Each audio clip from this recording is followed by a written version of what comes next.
Harbour days tend to be the more common days, but in saying that, yesterday was very calm. I didn't see any whales either. So somebody told me that the whales, once they've spent their time at Warrnambool, they're a bit more energetic on the way home, sort of thing, or on their next leg, and they do a bit more kind of jumping around and splashing. So. Hey folks, welcome along. Alrighty. Welcome on guys, my name's Joss, I'm going to be your pilot today. We'll head off on a roughly 25-minute flight up to the London Bridge and back again. Alright, we'll get going. You do have a microphone attached to your headset, so you can talk to each other. If you like. I'll talk to you, Brooke. Yep. You can hear me. Yep. Hey, we're rocky rolling. Hey! Hey, there's a fish down there. Hey, you missed the gate. That's why we fly helicopters, we don't like gates. Not too many gates you gotta miss. See the big eagles down there? Down on the right? Two big wedgies on a kangaroo or a wallaby's carcass. They're much better when they're down on the ground, they're much easier to miss.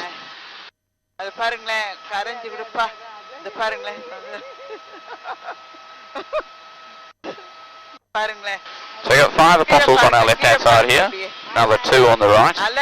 We are going to come back and count them all out and see them all again, so don't worry, we won't have missed any. But kind of splitting them in 2 as we cross the coast here.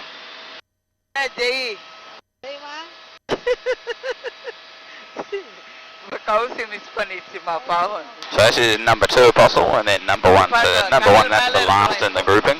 The headland is the end, and then the next 3 after that, they all get their own names, but they are also their own features. It used to be 12, didn't it?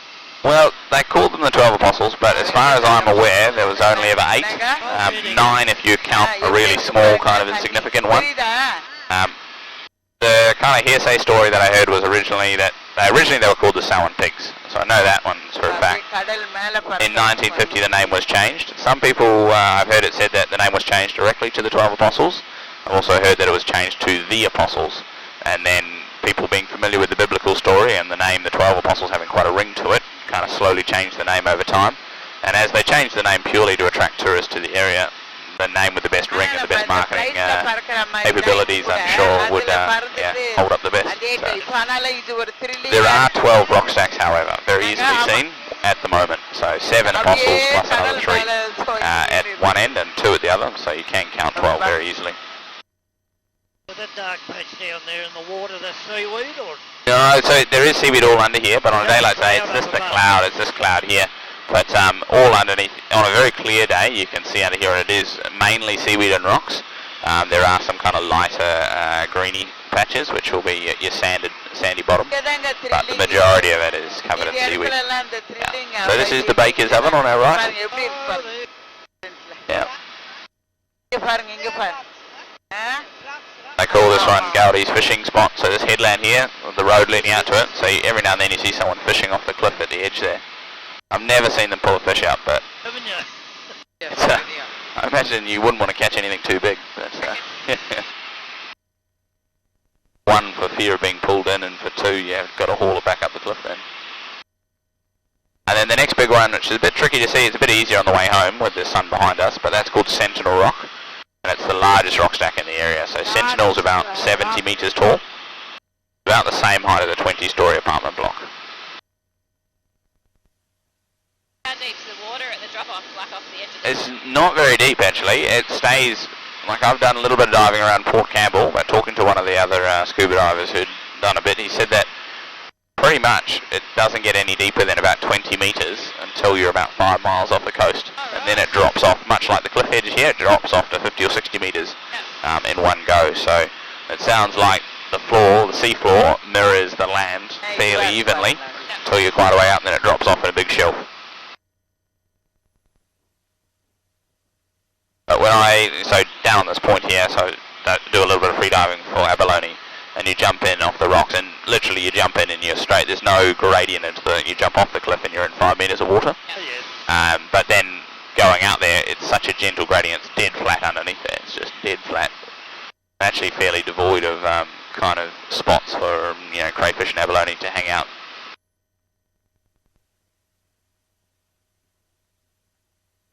We're just passing Port Campbell now, guys, off on the right.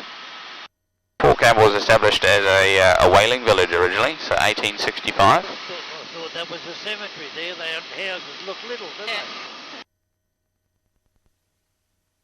Now obviously no whaling anymore, but crayfishing is still a big part of the town's economy. A lot of the cray boats though do operate out of Apollo Bay now, so it's a bit easier for them.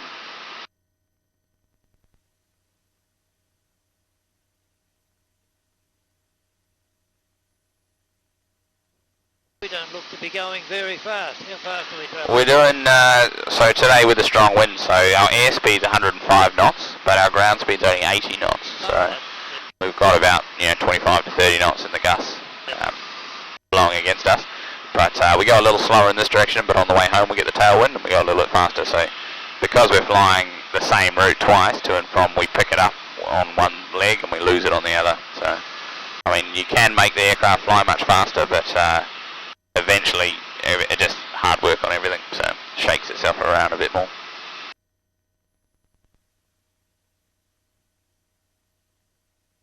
Different to I'm looking at from the other side, from the land, from this side there instead of.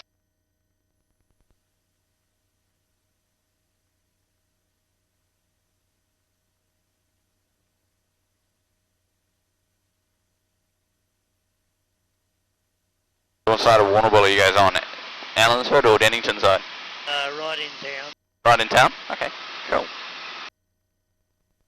I lived there for about 6 months or so when I first moved over, and moved to Port Campbell. Oh, yeah. After 6 months of driving the hour long each way, I decided it's about enough. Take a toll. If you have a quick look down on the right, you can see the big archway down there. There's 4 big boulders, big rocks. Each one of those is about the same size as a car, so it gives you an idea of scale at least.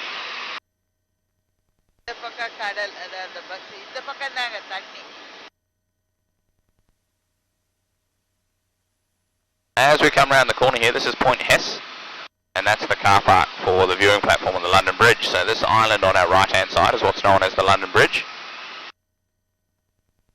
It used to be connected to the mainland up until 1990. In 1990 the bridge that joined the two collapsed, and there was actually 2 tourists on the island at the time as well. They ended up stuck on the island for about 3 hours until the local rescue helicopter made it down to pick them up.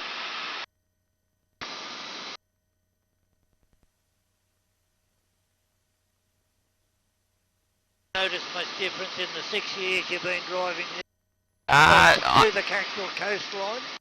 No, I haven't seen a huge change. I mean, it's constantly changing. I'd say it's probably more noticeable if you go away for, 10 years or so and then come back. Oh, yeah. But it is constantly changing, so they say it erodes at about 2 to 15 centimetres per year. So the rock being limestone and sandstone is very soft as far as rock goes, and the weather's particularly nasty down here at times. So we do see, I guess in the big storms we do notice that the water close to the shore there is incredibly dirty and muddy. So that's all the rock and the sand being washed up and churned up, and a lot of it will be new rock worn away.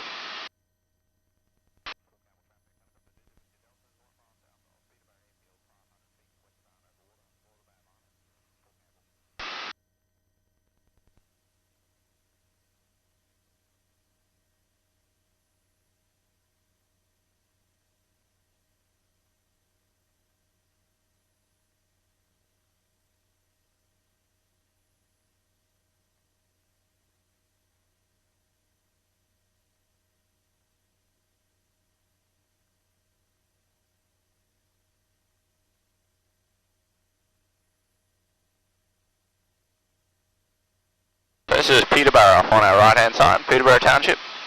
Supposedly there's only about 120 people living permanently in Peterborough.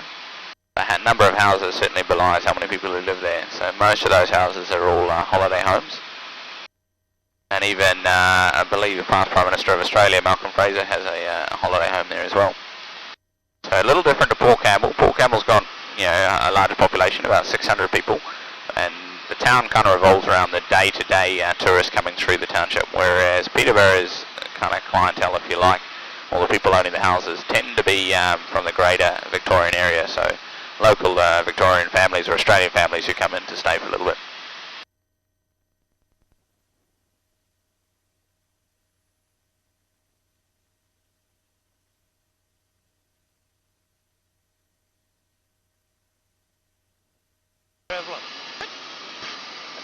This is Point Hallidale just here, this finger of rock sticking out. This is where the ship, the Falls of Hallidale, ran aground. So that was 1908, and the Falls of Hallidale ran aground there. And now we're into the Bay of Martyrs. This is the Bay of Martyrs on the right, and Massacre Bay. The Bay of Martyrs is the main beach just off on our right, and then Massacre Bay and Little Massacre Bay is off a little bit further along, a bit smaller. Then there's a big long sweeping beach coming out kind of at our 2 o'clock there. That's called Crofts Bay. And I guess these islands on our right hand side, there's 5 of them, are the start of the Bay of Islands.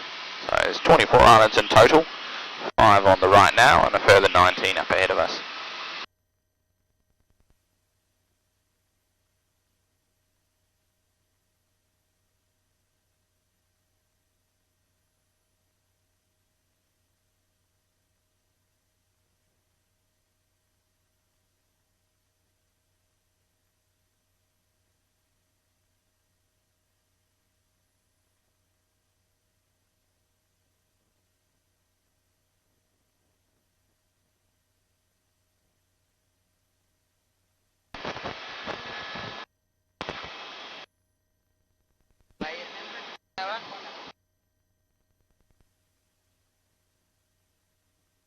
So the Bay of Islands, all the rock stacks and the features here have all been formed exactly the same way as the Apostles, so all through erosion. The soft rock is washed away and the harder rock's left behind. As you can see, there's some, lots of little caves and tunnels and bits and pieces chopped out of the islands. The caves and the tunnels provide an awesome spot for birds to nest, so you do find that most of the islands are inhabited by a huge number of seabirds nesting at different times of the year. And also the islands are a pretty good kind of marine sanctuary for the different species of marine animals living in the area. Seals and crayfish, abalone, all everything. We'll spin around, you'll see it again in just a second.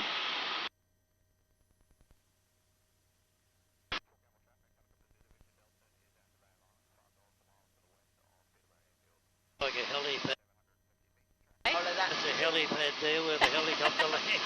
So further to our right, if you look down there, you see there's a reef out, sticking out a bunch of rocks, and a bit further along you'd get to Cathedral Cove and whatnot. Just a little bit further down.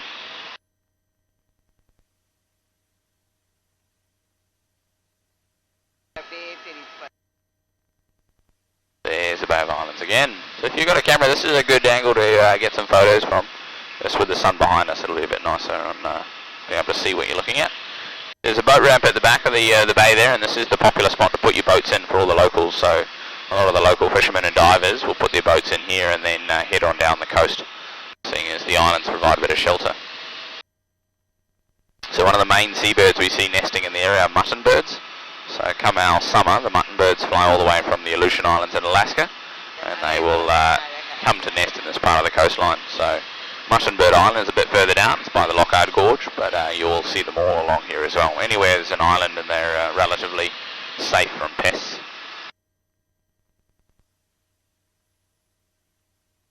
They dig their burrows in these. What's that, sorry? How do they dig their burrows to nest in these rock islands? That's it. I think they have to find the islands with a little bit of soil on top. I think most of them they can't go to. I'm told that they go back to the same burrows every time. So apparently they'll come back, clean the burrow out, lay their egg and raise their young, and then take off, and it's the same pair that comes back to the burrow every time.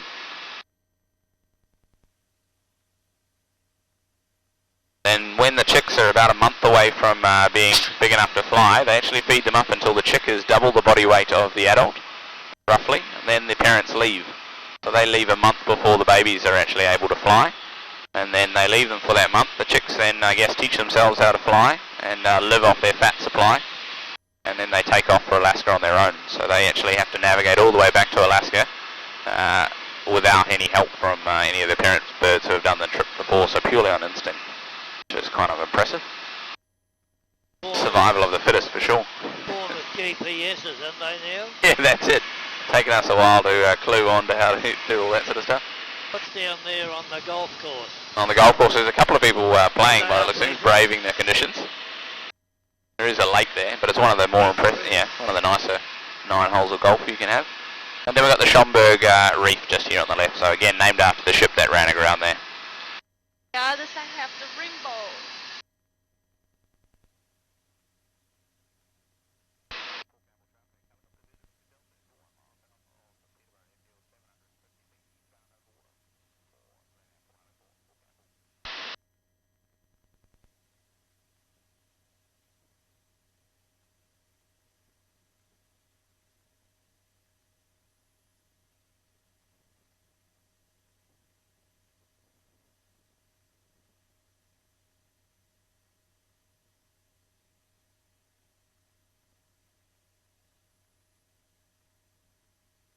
Down there.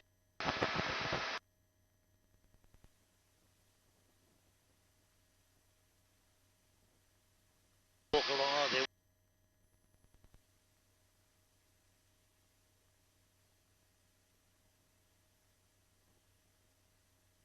First on the left-hand side, the London Bridge is coming into view again. And behind the London Bridge is that beach with a kind of a sandy mound and a big cave in it. So there's a colony of penguins who live here as well. So they used to be known as fairy penguins. I believe the PC term now is just little penguins.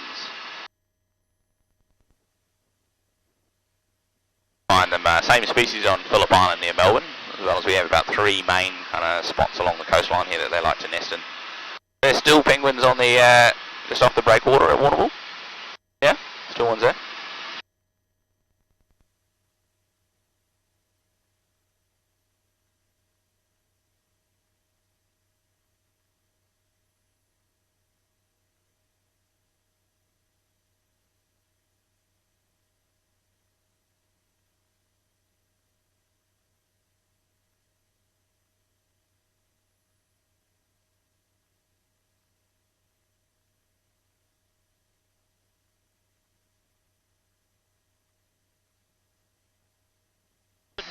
Okay.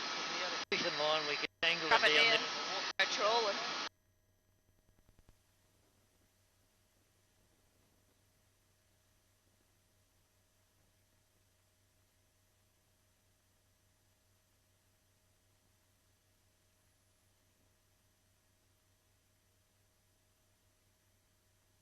So you can see the wharf, if you're looking at Port Campbell there, you can see the wharf sticking out.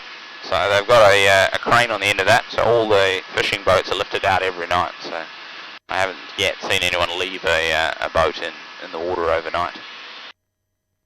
So as I said before, it was for whaling that the town was originally established. Nothing like that goes on anymore, but crayfishing is the common fishery to go on between here and down at Apollo Bay and Lorne and whatnot. When the season opens, usually we'll see all the Apollo Bay and Lorne boats come up here every morning, so they'll fish this area. I think obviously this is one of the areas that doesn't get so heavily fished.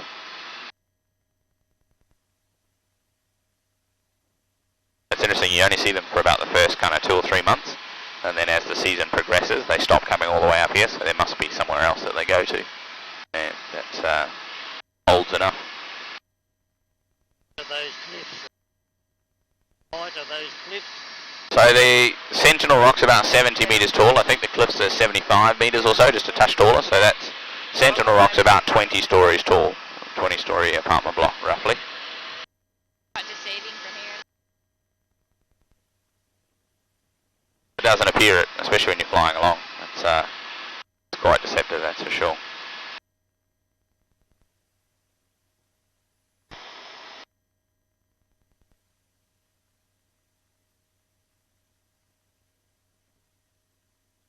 Hole go right. The London Bridge there, does that hole go right through there? That one doesn't, unfortunately. Maybe one day it'll go through. It's a pretty good looking cave though, it looks like a good start to it at least. So Sherbrooke River and Pancake Rock. Pancake Rock's the one with all the water draining off the front of it. Then Broken Head, which has the Thunder Cave and the blowhole on it. Now Mussenbird Island is the island that looks like a question mark or a seahorse. That's where the ship the Lockhart ran aground in 1878. The two survivors, they were washed down the right hand side, Tom and Eva, and they were washed into the narrow opening, what's now known as the Lockhart Gorge. So they eventually got to safety on the sandy beach at the back.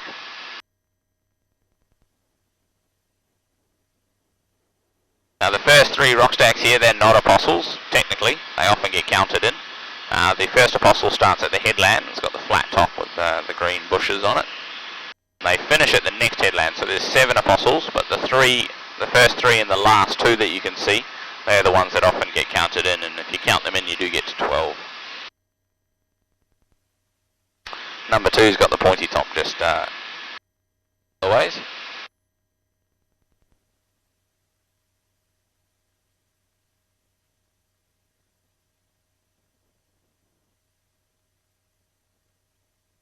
Okay. We got numbers 3, 4, 5 and 6 all pretty close together. 3, 4, 5, 6. Number 7 is the last one before the headland. The broken rocks in between the two are the remains of number 8 that fell down in 2005.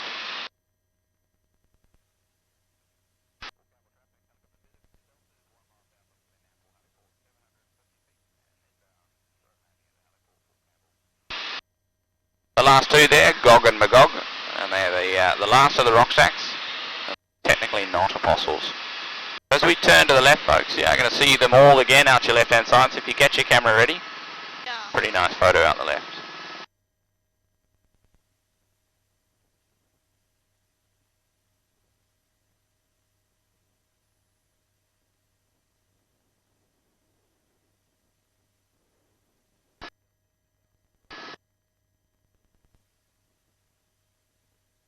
That one, the other.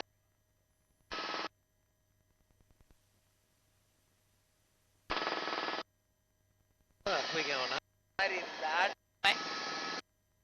Yeah. As we do head on into land, folks, please just stay seated. The ground staff will come and open up the doors. Once they open the doors, you're then free to exit the aircraft. Thanks very much for flying with us. Hope you've enjoyed your flight and enjoy the rest of your holiday down here on the Great Ocean Road. Little wheelies there. Right down there.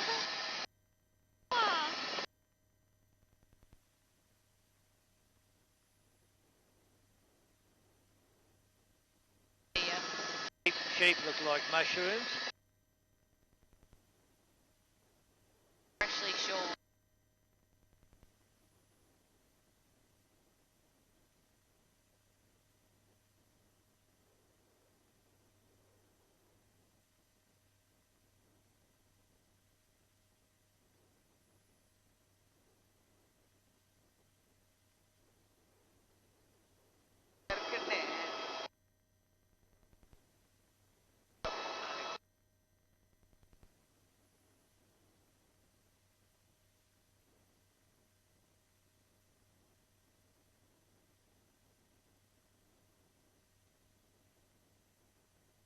Thanks very much for flying with us, guys. Enjoy the rest of your day. Thank See you you very later. much.